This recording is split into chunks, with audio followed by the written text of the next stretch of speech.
first can I ask, who are 808 State? Because you're kind of a faceless band. People don't actually know the faces. So can you kind of say who you are? Well, they should know our faces by now. Been on top of the pops up many times. Ray Massey, ex-postman. Darren Partington, ex-builder. Andy Barker, ex-whatever. Anything you like. So where does the history of 808 State go back to? To 1988. And we started our own little record label based in a record shop in Manchester. And basically John Peel got us started. He started playing our early albums and things. And then we had a sort of semi-hit with Pacific State. Gary Davis started playing that off an LP, which is unheard of on Radio 1, you know. And we got a big buzz up on that. And then we signed to ZTT in 1989. Because of the old Beeb that we're here today. Good old Beeb. Lovely. So you're involved with Trevor Horn originally, weren't you? He owns our record label. We've just had a meeting with him earlier on. We saw him about half an hour ago. Actually. Back from Sex Exile somewhere, I think. Now, your first album, or mainstream album 90, was a very ambivalent album because you've changed quite a bit now, but it was a very laid-back album, like you said, with the single Pacific. Was that a good introduction to what the band was like in its early days? Yeah, I think it's only over the past year and a half that the so-called rave music has gone really sort of heavy, like rock music. For years before that, it was a really sort of mellow groove to it. And that's the kind of thing that got us into Pacific, wasn't it? It was at that time when we released Pacific, there was a lot of stuff coming out of Detroit, which was that kind of vibe, quite mellow, you know, with a nice sort of feel to it, more of a mood to it. But now it's gone a bit mad, sort of thing. It's gone right across the board now. Would you call yourself a rave band? Do you like being categorised? Yeah, well, we've been classed as it, you know, because we have played lots of raves when we started off, and we were involved very much in the dance scene. But it's something we shy away from a little bit now because we feel that, you know, the music's changed in that situation. We don't really want to represent that kind of music, you know. But we're very dance orientated. We base ourselves on club music. If you want to pigeonhole AOH State, it's just like as a production team, really. Because, you know, primarily we don't just do sort of club dance, we do different remixes for, you know, so we're just basically like a production team, you know. Graham in his own right does, you know, mixes for other people, me and Andy DJ, you know, it's not just a, you know, a three-piece band, it's actually, you know, a fair-sized production team. How do you remix other people's records? Well, it's quite easy, really. You just get hold of the multi-track tapes and fiddle around and, you know, link. It's all very easy now because you can link your computer up to where their computer was and just insert new bits. It's like a spirograph or something. You know, it's great fun. How do you? I mean, that was a really dark question. We'll take that one out when we edit it. But how do you approach reworking someone else's product, basically? Well, first of all, we have to like it in the first place and feel that we can take it somewhere where it's not at the moment. Basically, people get us in to make sure it gets played in a club. And you can take liberties with those rules, kind of thing. And generally we start on a new piece of tape and sample up portions of people's original multi-tracks and start from scratch, build it up on a different groove, kind of thing.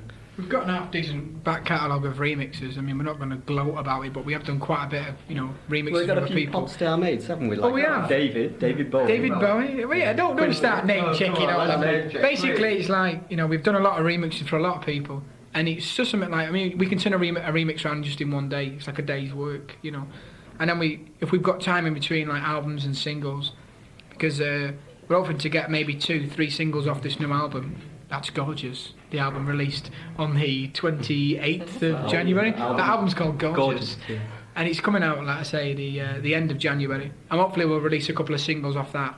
We remix our own stuff, so most of the singles will have a disco remix on them and stuff like that. So, yeah, I mean, well, don't take us 5 minutes to turn out how quick we get about us, don't we? We do get about us. I mean, people, the general public has not seen us for about, what, a year and a half, just over a year now. And we've not sort of been sat around, you know, painting and decorating or anything like that. We've actually been working, you know, we've been touring, we've been in the studio. We consider ourselves as a real studio band, you know. Check the talents, you know. Yeah, we've got a studio tan, as you can see.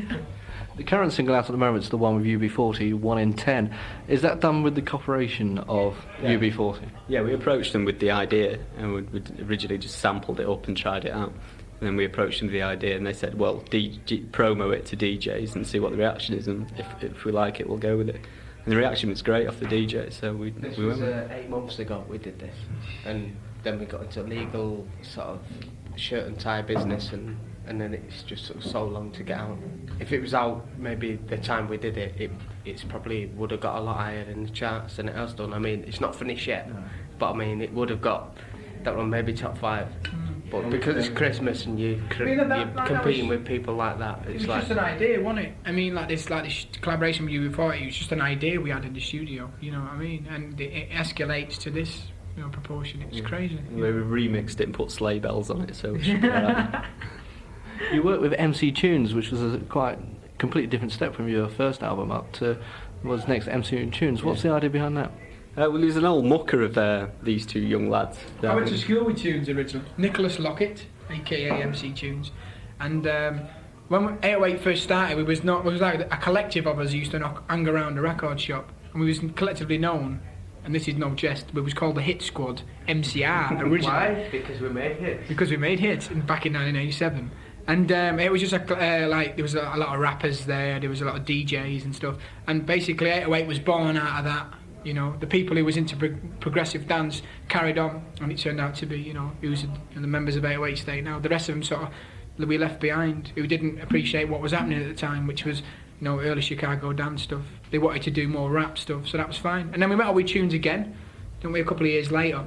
And then, he got signed to Warner's, our record label, and we said, let's do an album. If it works, great, And it turned out pretty well. We got a couple of hits out of him, didn't we? You kind of took the piss on the beginning of that record as well by saying from the people who brought you. Yeah. Why was that put in? Or was that? That was just again. You just mess around in the studio. You got no limitations to what you do in the studio. Anything can happen, and it happened. It worked really well. Apparently, that was one of Trevor Horn's favourite bits of anything we've ever done. So there you go. Why are you called 808 State? If I've missed something really obvious. 808 is a drum machine. And state is a rhymes with it. Yeah. State is a place, isn't it? Like the state of That's blah where blah. we're from. I mean, the We're 808 from drum the machine is one of the 808 best, land. wasn't it? The reason we chose it is because it sounded mega corporate, and that's the way we wanted to be. We wanted to be about just chucking product out all the time, And it's rather than quite- being a band, So It's quite an hard thing to put us in a catalogue because it goes letters rather than numbers in a record shop. So where do you find 808 State? But it's nice because the 808 drum machine we named ourselves after has been used in all types of dance music. It's one of the original Miami bass sound sort of drum machines. It was used in soul. It's been used, you know what I mean? I mean, everyone's used this drum machine, notably Genesis, loads of people have used it. And it's a great little drum machine. So, if you're going to name yourself after something, name yourself after the best. Uber. Electrolux. And Hoover State will sound quite the same. Hooversville. Hoover City. Hooverville. You always stay one step ahead because as bands come and go, but you're still here. Excel took you into a completely different field.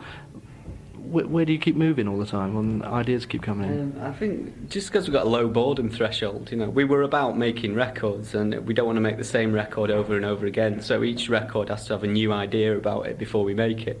We enjoy being in the studio and doing new things. We get terribly bored if we had to make the same hit single over and over again, like a lot of groups do these days. Repeat the formula. We don't like formulas. We're stupid. We don't make any money. We probably could have made a fortune if you would have stuck to Pacific State number 2 and Cubic number 2, but we didn't. We've sort of cut ourselves short and gone out on a limb and tried to, make dance music progressive. I think people appreciate that about us, and that's why we've lasted quite a long time for a dance band, especially.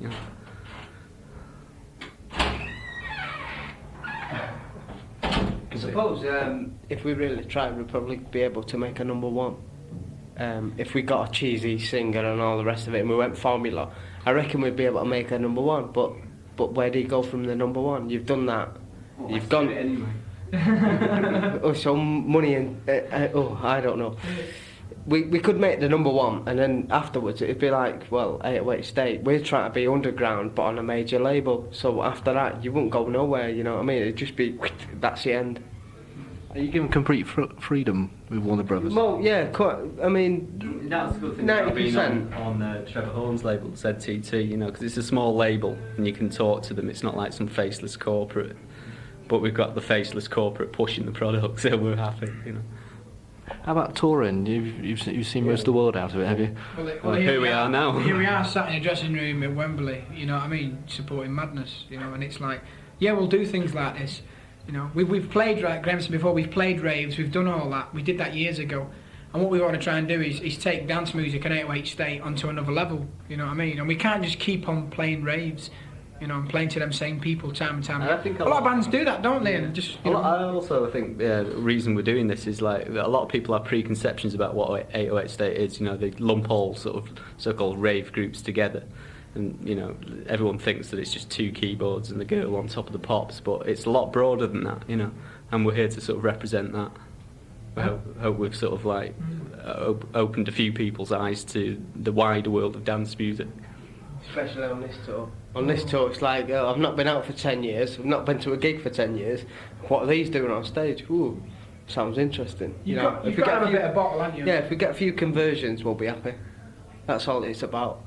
Playing to people who've probably never seen a dance band before or never heard one before. Especially on the Madness tour. And again, we're doing ourselves wrong again. Like I said before about the formula, we could have made a lot of money. We're not, you know what I mean. We could have done our own tour and made a lot of money. You know what I mean. But we're doing this. You know what I mean. And it's like we've never took the easy way out. Maybe that's our biggest fault. We've never took the easy way. I've been asked to join Take That. Starting in the new year. See you later. I know. Well, there you go. You see. You can Actually, They're going progressive. Put a beat behind them and they might be useless. How do you feel with these bands? Because you say you could have taken the easy way out by just sampling a well-known kids' TV show. Yeah. How do you feel about those? Yeah, well, we just think they're a bit cheesy, like most people. But cheese is always sold bucket loads in England, doesn't it? You always get it, don't you? Like, no matter what it is. The milkman. Yeah. The Klingons on the starboard bow will always be clinging on, basically. But that's great because that's the English pop scene. No matter where you go in the world, the English pop scene is Klingons. I mean, you can appreciate it for that. what it is, but I mean, I don't. It's just not us to do. But it doesn't. That like if you're doing Sesame Street, if you're doing Coronation Street or Emmerdale Farm or whatever, it's like that's not a representative of the rave scene, of the dance scene. It's nothing to do with it. Just a gimmick idea somebody's had in the bedroom. But it's tagged along with that belongs to dance. Dance is killing the music in general and all that, and that's not the case. So hopefully, like us, supporting Madness on this tour might convert a few people. We might get a bit of press about this, because bands like us are not seen to be, falling off stages with bottles of Jack Daniels and kicking in monitors and throwing TVs out of windows. We're very clean-cut techno people. You know what I mean? We're not rock and roll. We're lucky if we have like a tin of lager between the three of us. And the British music industry thrives on image. And that's something we've not got. You know what I mean? We're not on smack, and we've not got a drink problem, and we don't do this and we don't do that. And it's not interesting to write about, because it's so faceless. But what can you do? You should be rated on your music, not on what you do in your personal life. So we're gonna get those Jim Morrison leather trousers. So we're gonna have to do something about that. Right. So what's 93 bring you? You've got the single out at the moment. 808 State's probably moved on. You've done the album. We've got a new single due out in January, hopefully, depending on how things go. And then the new album ready to go late January, early February. And then onto touring, like we did last year. So what can we expect on the album? Because you've obviously moved up a scale from music. XL. There's quite a bit more singing on this one. There's about 5 tracks with singing on. We've got a few special guests again. Sunday night at the London Palladium, as always. We've got Ian McCulloch and UB40, and I've said it so many times. Caroline from This Mortal Coil. I mean, it's quite a diverse set of people, diverse album. Like, side 1's really heavy, side 2's really sort of chill out, and there's a free disco 12-inch that's dead dance.